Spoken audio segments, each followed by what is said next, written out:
লোকেরা বলে হায়াত বাড়ে, হায়াত তো বাড়ে না। হায়াত কি হয়?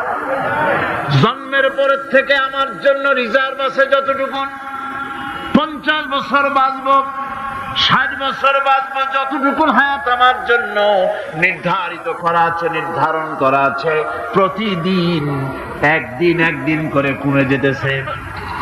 এজন্য আমি বলি, আমার বাড়িতে যে ঘড়িটা আছে, এই ঘড়িটা বেলা 1টার সময় ঢং করে একটা আওয়াজ দেয়, শ্রোতাকে শুনিয়ে দেয়, বাড়িওয়ালা তোমার জীবনের মূল্যবান হায়াত থেকে 1 ঘন্টা কমায়া দিলাম। 2টার সময় 2টা ঘন্টা লাগায় শোনায় দিল, বান্দারে তোমার জীবনের মূল্যবান সময় থেকে 2টি ঘন্টা কমে গেল। এমনি করে দিন গেল, মাস গেল, বছর গেল, আমাদের হুঁশ হলো না। সময় চলে গেল তাস খেলে খেলে, সময় চলে গেল আমাদের খেলাধুলা করে, শয়তানি বদমাশি করে। সময় কতটুকু পেলাম? কিয়ামতের দিন, বিচারের দিনটা যেটা হবে, আল্লাহ রাব্বুল আলামিন বলেন বিচারের দিনটাই লম্বা হবে 50 আলফা সানা মিম্মা তাউদ্দুন। বিচারের দিনটা লম্বা হবে কত বছর? 50,000 বছর। কত বছর? দুনিয়ায় যেভাবে তুমি হিসাব করো, দুনিয়ার গণনা অনুযায়ী হাসরের বিচারের দিনটা হবে 50,000 বছরের মতো লম্বা। এক কিতাবে দেখেছি, তিনি লিখেছেন হিসাব করে, কিয়ামতের ওই দিনটার হিসাবে 50,000 বছর একটা দিন লম্বা। ওই হিসাবে পৃথিবীতে যারা 60 বছর বাঁচলো, সেজন্য আখিরাতে 2 মিনিট দুনিয়ায় বাঁচলো। চিন্তা করেছে? মাত্র 2 মিনিট। 60 বছর যারা হায়াত পেল, 2 মিনিট বাঁচলো। এই 2 মিনিটের জন্য কত হাঙ্গামা, কত মারধর, কত সন্ত্রাস, ক্ষমতার জন্য লড়াই, ফ্যান করেঙ্গে ত্যান করেঙ্গে, লাঠি কে আন্দার মুগুর ভরেঙ্গে, শক্তির ঠেলায় অস্থির। আমার বন্ধুগণ, সময় চলে যাচ্ছে স্রোতের মতো করে, কারো জন্য সময় অপেক্ষা করতেছে না। আমাদের মৃত্যু প্রতি মুহূর্তে কাছে চলে আসতেছে। এই জন্য শায়ের বলেছেন, আগাহা আপনি মৌত সে কোই বাশার নেহি, আগাহা আপনি মৌত সে কোই বাশার নেহি, সামাসো বরস কে হ্যাঁ পল কি খবর নেহি। মৃত্যু সম্পর্কে আমাদের কারো জানা নাই। যে কোনো মুহূর্তে মৃত্যু আমাদের কাছে এসে যেতে পারে, মৃত্যু সম্পর্কে কিছুই জানা নাই। অথচ প্রতি মুহূর্তে আমরা মৃত্যুর দিকে এগিয়ে চলছি। 100 বছর কি ধরে খাবো তাও জমা করে রেখেছি, কিন্তু 1 মুহূর্তের খবর নাই। মা ফিরে এসেছি, বাড়ি যেতে পারবো নিশ্চয়তা নাই। আছে? বলেন আছে? আপনি বাড়ি যাও ভালো, বসেছেন, দাঁড়াতে পারবেন, এই নিশ্চয়তা আছে? সুতরাং সুরের যে সময়ের উপরে কসম করি, মূলত সময়ের অপরিসীম গুরুত্ব সম্পর্কে আল্লাহ পাক মানুষকে বুঝাই দিতেছেন। সময়ের দাম দাও। আমাদের সময় চলে যায় গান শুনতে শুনতে, আশ্চর্য মলম বিক্রি করা দেখতে দেখতে, তাস পাশা খেলতে খেলতে সময় চলে যায়, কেউ খেয়াল করে না। সময় বলতে অতীত কালও হতে পারে, আবার বর্তমানও হতে পারে। আর বর্তমান কাল কোনো কালই না। বর্তমান কাল কোনো কাল নয়। প্রতি মুহূর্তে ভবিষ্যৎ এসে বর্তমান হয়, আর প্রতি মুহূর্তে বর্তমান কি হয়? অতীত হয়ে যায়। বর্তমান কাল বলে কোনো কাল নয়। প্রতি মুহূর্তে অতীত হয়ে যাচ্ছে। এই যে আমি না বলে বসছিলাম প্রথম এসে, ওইটা কি এখনো বর্তমান আছে? এই যে বর্তমান কথা বলছি, এটা অতীত হয়ে যাচ্ছে। সুতরাং বর্তমান কাল নাই। আল্লাহ পাক অল আসরের সময়ের কসম করে বলছেন। যদি আমরা চিন্তা ভাবনা করি, তাহলে আমরা লক্ষ্য করব আমাদের আসল মূলধন সময়। আসল মূলধন কি? জীবনের আসল মূলধন কি? সময়। ইমাম রাজি রহমতুল্লাহ আলাইহি এই পর্যায়ে এক বুজুর্গের ব্যক্তির কথা তিনি আলোচনা করেছেন। তিনি বলেছেন, যে একটা লোক তিনি সূরা আল আসর এর ব্যাখ্যা তিনি বুঝতেছিলেন না। ব্যাখ্যাটা এই মাথার মধ্যে ঘুরপাক খাচ্ছিল, ব্যাখ্যা কি? একবার তিনি বাজারে ঢুকলেন, তারপরে তিনি শুনতে পেলেন বাজারের এক প্রান্ত থেকে একজন চিল্লায় বলতেছে, সেই ব্যক্তির উপরে রহম করো যার পুঁজি গলে যায়, সেই ব্যক্তির উপরে রহম করো যার পুঁজি গলে যায়। উনি চিন্তা করলেন পুঁজি এবার গলে কেমন? উনি দৌড়ে গেলেন, যায় দেখেন যে যে ব্যাটা চিল্লাচ্ছে সে হচ্ছে বরফ বিক্রেতা। কি বিক্রেতা? বরফ, বরফ, আইস। এখন এই বরফ বিক্রেতা সে চিল্লায় বলতেছে, সেই ব্যক্তির পরে রহম করো যার পুঁজি কি গলে যায়। সূর্যের তাপ বাড়ছে আর বরফ গলে যাচ্ছে। সে বোঝাতে চাচ্ছে যে আমার এই বরফটা জমাট থাকা অবস্থায় তোমরা কেউ কেনো, যেহেতু আমার পুঁজিতে এর মধ্যে আমি ইনভেস্ট করেছি। এটা যদি পানি হয়ে যায় তো পানি তো কেউ কিনবে না, এটা তো যেখানে সেখানে পাওয়া যায়। বরফ পাওয়া যায় না বলেই তো আমি বরফ কিনে আনছি। তোমরা আমার প্রতি দয়া করো, তাড়াতাড়ি করে বরফটা কিনে নিয়ে যাও।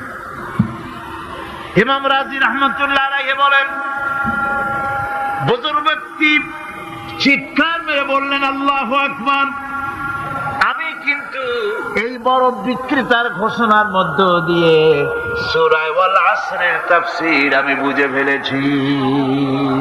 তার মানে হলো বরফ বিক্রেতা যেভাবে বলতেছে সেই ব্যক্তির উপরে রহম করো যার পুঁজি গলে যায়, আমারও তো একটা পুঁজি আছে, ওই পুঁজির নাম হায়াত। প্রতি মুহূর্তে আমার পুঁজি তো গলে যেতেছে, আমার পুঁজি তো গলে যায়, প্রতি মুহূর্তে কমে যেতেছে। আহারে, এই পুঁজি যে গলে গেল ধরে রাখতে পারলাম না, এই জন্য কিছুই তো করতে পারি নাই। সূরা আল আসরের ভিতরে মানুষের আয়ুষ্কাল দেওয়া হয়েছে বরফ গলে যাওয়ার মতো দ্রুত, সে আয়ু কমে যাচ্ছে। একে যদি নষ্ট করে ফেলা হয়, ভুল কাজে ব্যয় করা হয়, সেটাই হচ্ছে মানুষের মূল ক্ষতি। মানুষের মূল ক্ষতি। ব্যবসায় ক্ষতিগ্রস্ত হয়েছে, এটা মূল ক্ষতি নয়। স্বাস্থ্য হারাইছে, মূল ক্ষতি নয়।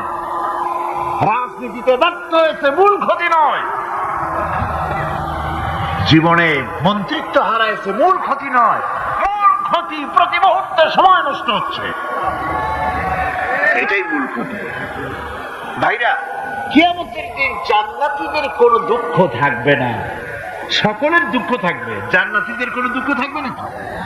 থাকবে, থাকবে।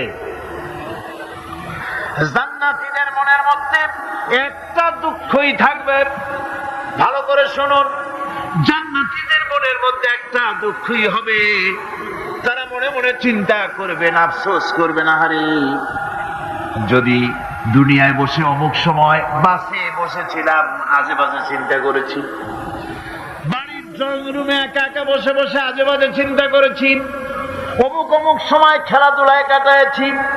এই সময়গুলিতে যদি সুবহানাল্লাহ, আলহামদুলিল্লাহ, লা ইলাহা ইল্লাল্লাহ, আল্লাহু আকবার, এই তাসবিহ যদি পড়তাম, জিকির আজকার করতাম, জান্নাতের ভিতরে আরো নিয়ামত লাভ করতে পারতাম। সময়টা তো কাজে লাগাইলাম। মানুষের সত্য, মুমিনের সব কাজে সওয়াব। وقولوا للناس حسنا, মানুষের সঙ্গে ভালো ভালো কথা কও, মানুষের সঙ্গে হাসি মুখে কথা কও। একজনের সাথে হাসি মুখে কথা বললেন, আপনার একটা সদকা দেওয়ার মতো সমান সব আমলনামায় লেখা হয়ে গেল। ভালো ভালো কাম করো। বন্ধুগণ, সময় দ্রুত গতিতে চলে যাচ্ছে, মানুষের জীবন ক্ষতিগ্রস্ত হচ্ছে। ক্ষতি থেকে বাঁচতে পারবে 4টা গুণ যার মধ্যে আছে, বাকি সব ক্ষতিগ্রস্ত হয়ে যাবে। আমার ভাইয়েরা, এই কথাগুলি বলে আল্লাহ পাক যেন এরকম একটা দৃষ্টান্ত দিলেন।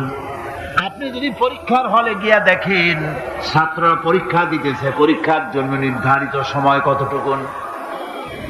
3 ঘন্টা। 3 ঘন্টা, 3 ঘন্টা।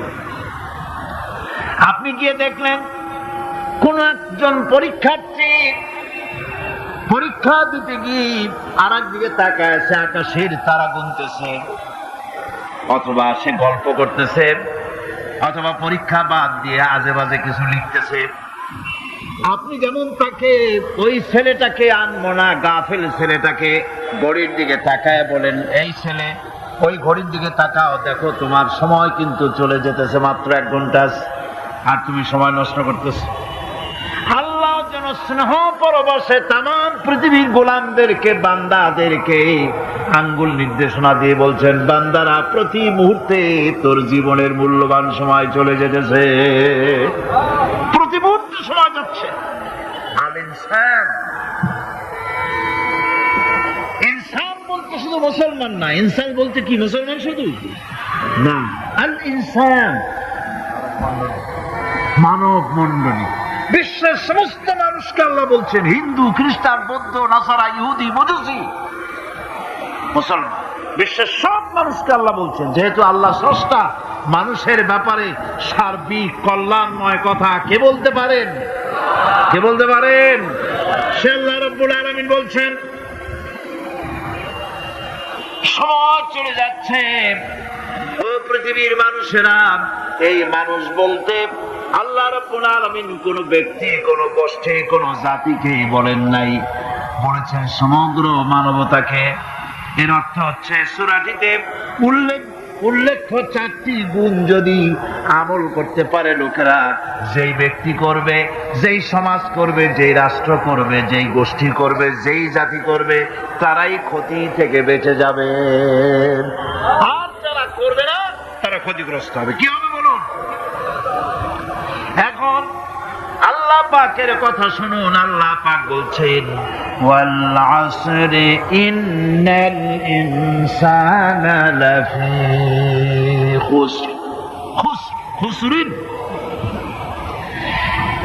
এই যে খুসর, খাসারা, এই শব্দটা হচ্ছে আবিধানিক অর্থে ক্ষতি, হচ্ছে লাভের বিপরীত। লাভের বিপরীত কি? ক্ষতি। নাফা, এই নাফার বিপরীত কি? নোকসান। খাসারাটা কি? নোকসান বলা হয় পুঁজি 50,000 খাটাইছিলাম, লাভ করতে পারি নাই, পুঁজি ঠিক আছে, এটাকে বলা হয় নোকসান। এটাকে কি বলা হয়? নোকসান। কিন্তু আমি পুঁজি খাটিয়েছিলাম 50,000 টাকা, লাভ তো হয়ই নাই, পুঁজিও চলে গেছে, আমও গেছে, সালাও গেছে, আমও নাই, সালাও নাই। এইটারে আরবিতে কি বলা হয়? খাসারা। দেউলিয়া, দেউলিয়া হয়ে গেছে। দেউলিয়াটা বোঝেন ভালো আপনারা, দেউলিয়া হয়ে গেছে। কোরআন লাভ বা সাফল্যের ধারণা যেমন নিছক পার্থিব নয়, সমৃদ্ধির কথা শুধু পার্থিব নয়, জন্ম থেকে শুরু করে মৃত্যু পর্যন্ত কোরআনের লাভের কথা যখন বলা হয়, তখন জন্ম থেকে মৃত্যু পর্যন্ত, আখিরাত পর্যন্ত, কিয়ামত পর্যন্ত, ক্ষতিটাও জন্ম থেকে শুরু করে মৃত্যু পর্যন্ত, কিয়ামত পর্যন্ত ক্ষতিটাও। এই ক্ষতি থেকে বাঁচবার জন্য কোরআনে কারিমে বিভিন্ন জায়গায় এই খাসারা শব্দ ব্যবহার করা হয়েছে। আল্লাহ রাব্বুল আলামিন বলছেন, ওয়ামান খাফফাত মাওয়াজিনুহু ফাউলাইকা আল্লাযীনা খাসিরু আনফুসাহুম বিমা কানু বিআয়াতিনা ইয়াযলিমুন। যাদের পাল্লা ভারী হবে কিয়ামতে, তারাই হবে সফল কাম। আর যাদের পাল্লা হালকা হবে, নেকির পাল্লা যাদের হালকা হবে, তারা হবে ক্ষতিগ্রস্ত। তারা নিজেদের ক্ষতি, নিজেরাই ক্ষতি সাধনকারী হবে কিয়ামতের দিন। কাজে মানুষের জীবনের সমুদয় কার্যাবলীর ভালো অংশ যদি খারাপ অংশের উপরে বিজয়ী হয়, তারপরে খারাপ অংশ পাওনাদারদের দিয়ে টিয়া, এরপরে যদি নেকি কিছু বাকি থাকে, তাহলে বোঝা গেল লোকটা কিয়ামতে নাজাত পাবে। আর যদি ভালো কাজের উপরে খারাপ কাজ বিজয়ী হয়ে যায়, আর সমস্ত পাওনাদারদেরকে পাওনা মিটাইয়া তারপরেও বাদ বাকি থেকে যায়, এক চাইতে খাসারা পৃথিবীতে, আকাশে, জমিনে কিছুই আর হবে না। এর থেকে বাঁচার জন্য আল্লাহ পাক, এই খাসারা থেকে বাঁচার জন্যই মানুষকে এই কথা বলছে। এই কথাটি কোরআনে কারীমের অন্য একটি আয়াতে আরো সুন্দর করে বলা হয়েছে। যারা নাকি এই দুনিয়ার বুকে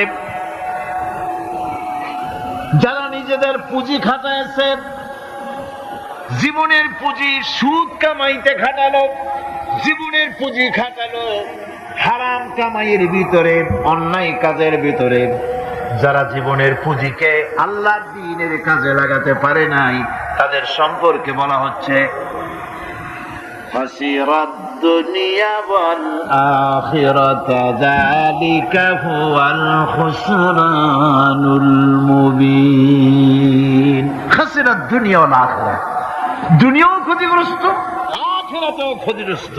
এটা হচ্ছে তার জন্য সুস্পষ্ট ক্ষতি, এর থেকে বড় ক্ষতি আর কিছুই হতে পারে না। আল্লাহ পাক কোরআনে কারীমে অন্যত্র বলেছেন وَنُنَزِّلُ مِنَ الْقُرْآنِ مَا هُوَ شِفَاءٌ وَرَحْمَةٌ لِّلْمُؤْمِنِينَ وَلَا يَزِيدُ الظَّالِمِينَ إِلَّا خَسَارًا। আমি এই কোরআন অবতরণের পরিক্রমায় এমন সব বিষয় অবতীর্ণ করেছি যা মুমিনদের জন্য নিরাময় এবং তাদের জন্য রহমত, আর জালিমদের জন্য ক্ষতি ছাড়া আর কিছুই বৃদ্ধি পায় না। জালিমদের জন্য ক্ষতি বৃদ্ধি পায়, আর যারা মুমিন তাদের জন্য এর মধ্যে নিরাময় আছে, এর মধ্যে রহমত আছে।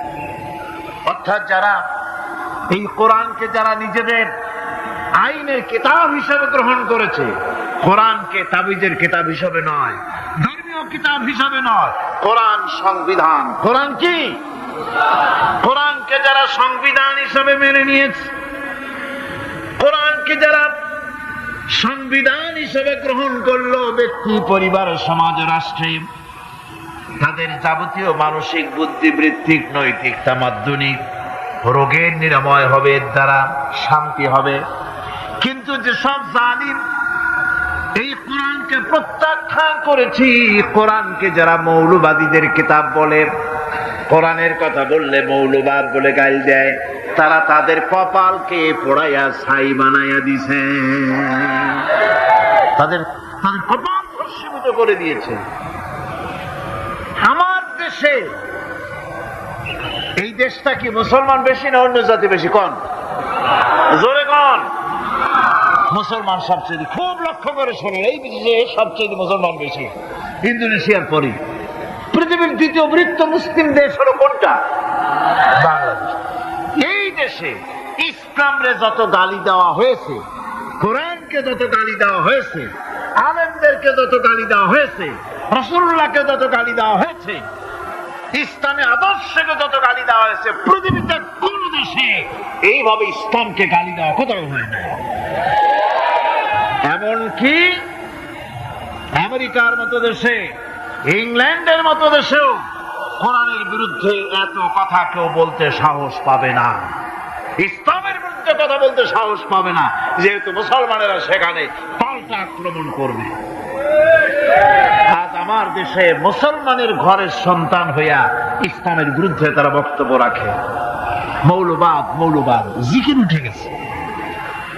আমেরিকার প্রেসিডেন্টরা যখন শপথ নেন, প্রেসিডেন্ট হিসেবে ওথ নেন, বাইবেলের উপরে হাত রাখেন আর বলেন, এই মহাগ্রন্থকে স্পর্শ করে শপথ নিচ্ছি, আমি আমার চিন্তা চেতনা, আমার মেধা, আমার প্রজ্ঞা, সবটা আমার জাতি, আমার দেশকে উন্নয়নের জন্য, এর সমৃদ্ধির জন্য, এর সংরক্ষণের জন্য আমি আমার জীবনকে উৎসর্গ করব। বাইবেলের উপরে স্পর্শ করে এই শপথ তারা নেন। আমার দেশের প্রেসিডেন্ট, প্রধানমন্ত্রী শপথ নেওয়ার সময় কোরআন শরীফের উপরে হাত রাখে যদি, তাহলে বলা হবে বেচারা মৌলবাদী হয়ে গেছে। এটা করা যাবে না। আর যদি কেউ করে সামান্য কিছু, কোরআন না, যদি তসবিহ নিয়েও আসে, তাহলে বুঝতে হবে জাতির সাথে একটা প্রতারণা ছাড়া কিছুই না। কাজেই ধর্মের প্রতি আকর্ষণ একটা ভিন্ন জিনিস, সেই জিনিসকে ছেড়ে যারা দেয় তারাই ক্ষতিগ্রস্ত হয়, আর যারা ধরে রাখে তারা দুনিয়ায় ক্ষতিগ্রস্ত হয় না। আল্লাহ পাক এখানে রাসূল করিম সাল্লাল্লাহু আলাইহি ওয়াসাল্লামের একটি হাদিস প্রণিধানযোগ্য কোরআনের ব্যাপারে। হুজুর বলেছেন, আল কোরআন হুজ্জাতুন লাকা ওয়া আলাইকা। এই কোরআন হয় তোমার পক্ষের সাক্ষী, না হয় এই কোরআন তোমার বিপক্ষের সাক্ষী। কিয়ামতে এই কোরআন হয় তোমার পক্ষে কাজ করবে, নতুবা এই কোরআন তোমার বিপক্ষে কাজ করবে। দুই অবস্থা থেকে খালি হবে না। হয় কোরআন তোমার পক্ষে সাক্ষী দেবে, না হয় আমরা কি চাই? কিয়ামতে কি চাই? বলেন কি চাই? কোরআনের পক্ষে যদি আমরা সাক্ষী চাই, তাহলে এই কোরআনের পক্ষে আমাদেরকে কাজ করতে হবে। এছাড়া আমাদের নাজাতের কোনো পথ নাই। আমাদের মুক্তির পথ হচ্ছে কোরআন কেন্দ্রিক, রাসূলুল্লাহর হাদিস কেন্দ্রিক। এর বাইরে আমাদের সমস্ত পুঁজি নষ্ট হয়ে যাবে। আমাদেরকে পৃথিবীতে টিকে থাকতে হলে কোরআনের উপর ভিত্তি করে আমাদেরকে বাঁচতে হবে, টিকতে হবে।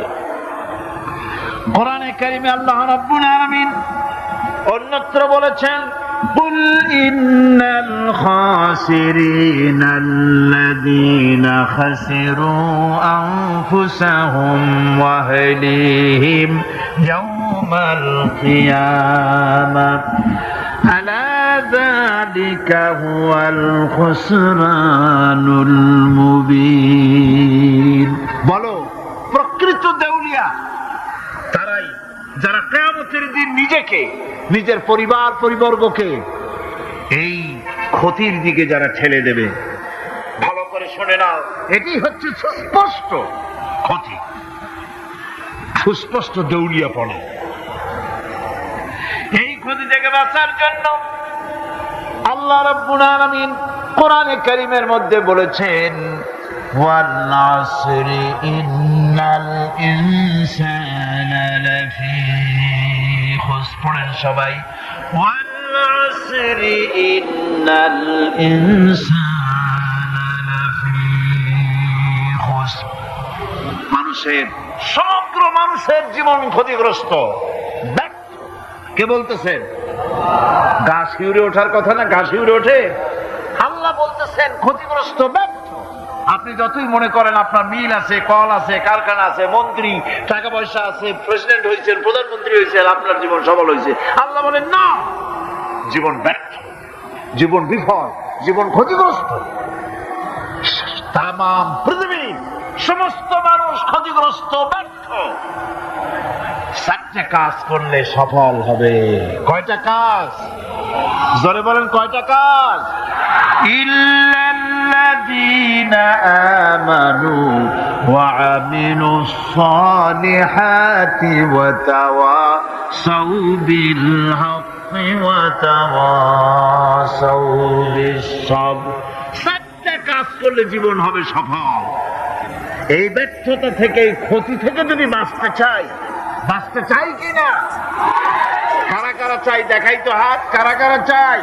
ক্ষতির হাত থেকে বাঁচতে চাই কারা? আলহামদুলিল্লাহ, হাত নামান। ক্ষতির হাত থেকে যারা বাঁচতে চান, আল্লাহ রাব্বুল আলামিন তাদের জন্য ফর্মুলা পেশ করেছেন, ইল্লাল্লাযীনা আমানু ওয়া আমিলুস সালিহাতি ওয়া তাওয়াসাউ বিল হাক্কি ওয়া তাওয়াসাউ বিস সাবর। আল্লাহ পাক বলেন, 4টি কাজ করলে জীবন সফল হয়ে যাবে। কয়টা কাজ? 4টা কাজ করলে জীবনটা সফল হয়ে যাবে। 1 নম্বরে ঈমান। 1 নম্বরে কি? ঈমান। এটাই হচ্ছে ফাউন্ডেশন। ক্ষতি থেকে বাঁচার জন্য প্রথম যে গুণটি, সেটির নাম হচ্ছে ঈমান। ইসলামে ঈমানের স্থান সর্বপ্রথম, তারপরে হচ্ছে ইসলাম। ঈমান আগে, তারপরে কি? ইসলাম। ইসলাম হচ্ছে বীজ, ঈমান হচ্ছে বীজ, আর ইসলাম হচ্ছে চারা, গাছ। এটা হচ্ছে ভিত্তি। এই ভিত্তিকে সর্বপ্রথম মজবুত করতে হবে। ঈমানের ভিত্তি, ঈমানের ভিত্তি দুনিয়ায় ইমানের আহ্বান জানাবার জন্যই আল্লাহ রাব্বুল আলামিন সমস্ত নবী এবং রাসূলদেরকে পৃথিবীতে পাঠিয়েছেন ইমানের আহ্বানের জন্য। দুনিয়ার সমস্ত নবীদের দাওয়াত ছিল ইমানের দাওয়াত। কিসের দাওয়াত? এই ইমানের দাবিটা আসছে, দাওয়াতটা এসেছে আল্লাহর কাছ থেকে। কার কাছ থেকে? দেখুন, পৃথিবীর ভিতরে কোন নবীদের কথার সাথে আরেকজন নবীর কথার কোনো বৈপরীত্য হয় নাই। সমস্ত নবীদের কথা একরকম ছিল। কয় রকম? একজন নবীর সঙ্গে তার বক্তব্যের সাথে আরেকজন নবীর বক্তব্যের কোনো গুণগত মৌলিক কোনো পার্থক্য ঘটে নাই, অসঙ্গতি হয় নাই। কারণ নবীরা আম্বিয়া আলাইহিমুস সালাম নিজেরা বানিয়ে কথা রচনা করে তারা মানুষের সামনে পেশ করে নাই। সমস্ত নবীদের কাছে যত দাওয়াত এসেছে একটা অফিস থেকে এসেছে। সে অফিসটা হচ্ছে কার? আল্লাহ রাব্বুল আলামিনের। তাই দুনিয়ার সমস্ত পয়গম্বরদের দাওয়াত ছিল না ইলাহা ইল্লাল্লাহ, লা ইলাহা ইল্লাল্লাহ, লা ইলাহা, লা ইলাহা ইল্লাল্লাহ মুহাম্মাদুর রাসূলুল্লাহ। এটাই ছিল সমস্ত নবীদের দাওয়াত। কোরআনে কারীম তার ধারক এবং বাহক সম্পর্কে বলে যে তিনি যে দাওয়াত দিয়েছেন সে দাওয়াতটা হলো ইমানের দাওয়াত। আমাদের নবী তিনি এসে যে দাওয়াত দিয়েছেন সে দাওয়াতটা কিসের? কোরআনে কারীম বলছে রব্বানা ইন্নানা সামি'না মুনাদিয়ান ইউনাদি লিল ঈমান।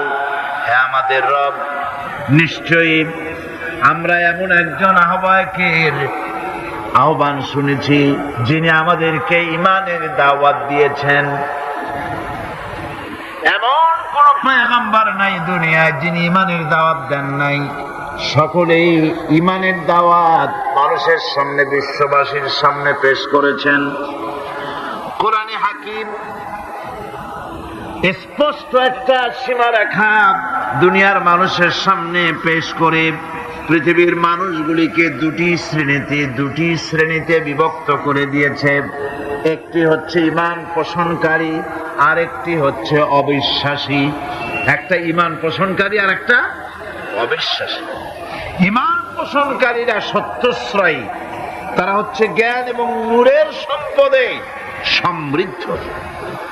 আর দ্বিতীয় দলটি হচ্ছে কাফের, জালিম, মূর্খ। তারা হেদায়েতের রাস্তা তাদের জন্য অবরুদ্ধ। কোরআনে কারীম এই দুইটি দল সম্পর্কে উল্লেখ করতেছেন মাসালুল ফারিকাইনি কাল আ'মা ওয়াল আসাম্মি ওয়াল বাসীরি ওয়াস সামীম হাল ইয়াস্তাবিয়ানি মাসালান আফালা।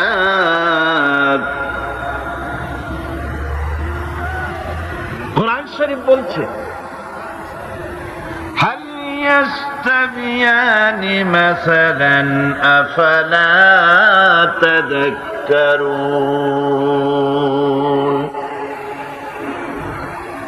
দুইটি শ্রেণীতে আল্লাহ পাক ভাগ করে দিয়েছেন। একটা শ্রেণী হচ্ছে অন্ধ, বোবা, বধির। আরেকটি যারা শুনতে পায়, চোখে দেখতে পায়। এ দুটি কখনো এক নয়, সমান নয়।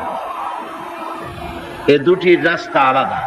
কাফেরের রাস্তা আর ইমানদারদের রাস্তা সম্পূর্ণ ভিন্ন।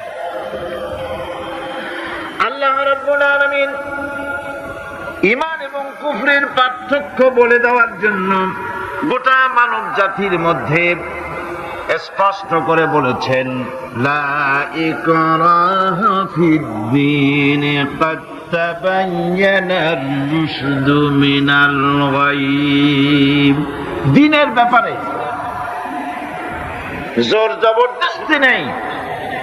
এখানে হেদায়েতের পথ এবং গুমরাহি, হেদায়েতকে গুমরাহির পথ থেকে সম্পূর্ণ আলাদা করে দেওয়া হয়েছে। লা ইকরাহা ফিদ-দীন, দ্বীনের ব্যাপারে কোনো জোর জবরদস্তি নেই। যারা ধর্মনিরপেক্ষবাদী তারা এই আয়াতটাকে নিজেদের মতবাদকে প্রতিষ্ঠার লক্ষ্যে অনেক সময় কাজে লাগায়। দুটি আয়াতকে তারা বেশি ব্যবহার করে। একটা হচ্ছে লাকুম দীনুকুম ওয়ালিয়া দীন, আর একটা হচ্ছে লা ইকরাহা ফিদ-দীন। এই দুইটি আয়াতকে ধর্ম নিরপেক্ষবাদীরা ব্যবহার করে।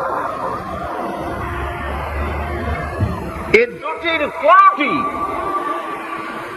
তাদের আদর্শকে বোঝাবার লক্ষ্যে ব্যবহারের কোনো সুযোগ নাই। লা ইকরাহা ফিদ-দীন, ধর্মের ব্যাপারে কোনো বাড়াবাড়ি নাই, জোর জবরদস্তি নাই।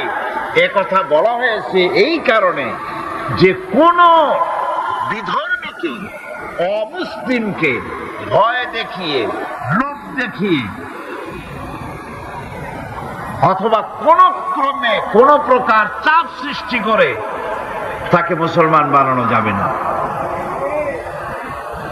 এমনকি সূরা তওবার মধ্যে এসেছে, যুদ্ধ চলাকালীন সময়, জিহাদ চলাকালীন সময় কোন অমুসলিম যদি ইসলাম জানার জন্য তোমাদের তাঁবুতে আসে, তাহলে তুমি তাকে ইসলাম বুঝাও। ইসলাম শোনার পরে যদি মেনে নেয় ভালো কথা, আর যদি না মানে তাকে তার তাঁবু পর্যন্ত ফিরে যেতে দাও। মাঝপথে তাকে আক্রমণ করা যাবে না। ধর্মের ব্যাপারে কোনো বাড়াবাড়ি নেই। লা ইকরাহা ফিদ-দীন, এর দ্বারা ধর্ম নিরপেক্ষতার কোনো কথা বোঝানো হয়নি। আর লাকুম দীনুকুম ওয়ালিয়া দীন, এটা ছিল কাফেরদের সেই বক্তব্যের প্রেক্ষিতে যেখানে কাফেররা বলেছিল মুহাম্মদ সাল্লাল্লাহু আলাইহি ওয়াসাল্লাম, আসুন আমরা এক কাজ করি, সেটা হলো ধর্ম নিয়ে আমাদের মধ্যে যে বাকবিতণ্ডা হচ্ছে, আমরা ধর্মকে 50-50 ভাগ করে দিই। কিছুদিন আমরা গিয়া আপনার আল্লাহরে সেজদা দেই, আর কিছুদিন আপনারা আমাদের মূর্তিগুলিকে প্রণাম করুন। এই প্রস্তাব যখন রাখলাম, আল্লাহ রাব্বুল আলামিন সূরা কাফিরুন অবতীর্ণ করে দিলেন, কুল ইয়া আইয়ুহাল কাফিরুন লা আ'বুদু মা তা'বুদুন। হে কাফেররা, হে অবিশ্বাসীরা, নবী আপনি বলুন, হে অবিশ্বাসীরা, তোমরা যার ইবাদত করো আমরা তার ইবাদত করি না, আবার আমরা যার ইবাদত করি তোমরাও তার ইবাদত করো না। সুতরাং লাকুম দীনুকুম ওয়ালিয়া দীন, সুতরাং তোমাদের দিন তোমাদের জন্য, আমাদের দিন আমাদের জন্য। এখানে নিরপেক্ষতার কথা বলা হয়নি, এখানে পক্ষের কথা বলা হয়েছে। কিসের পক্ষ? ধর্মের পক্ষ। কিসের পক্ষ? হিন্দু, খ্রিস্টান, বৌদ্ধ, তোমরা তোমাদের ধর্মের পক্ষে থাকো। মুসলমান, তোমরা তোমাদের ধর্মের পক্ষে থাকো। ধর্মের ব্যাপারে নিরপেক্ষ হওয়ার কোনো সুযোগ নাই। আছে নাকি সুযোগ? আমি পার্লামেন্টে বলেছি এই কথা, যে একটা ধর্মের উপরে বিশ্বাস করে নিজেকে একটা ধর্মের পক্ষের ব্যক্তি হিসেবে ঘোষণা করে কেউ বলছে, দাবি করছে আমি হিন্দু, কেউ বলছে আমি বৌদ্ধ, কেউ বলছে আমি খ্রিস্টান, কেউ বলছে আমি মুসলমান, নিজেকে একটা ধর্মের বিশ্বাসী ঘোষণা করার পর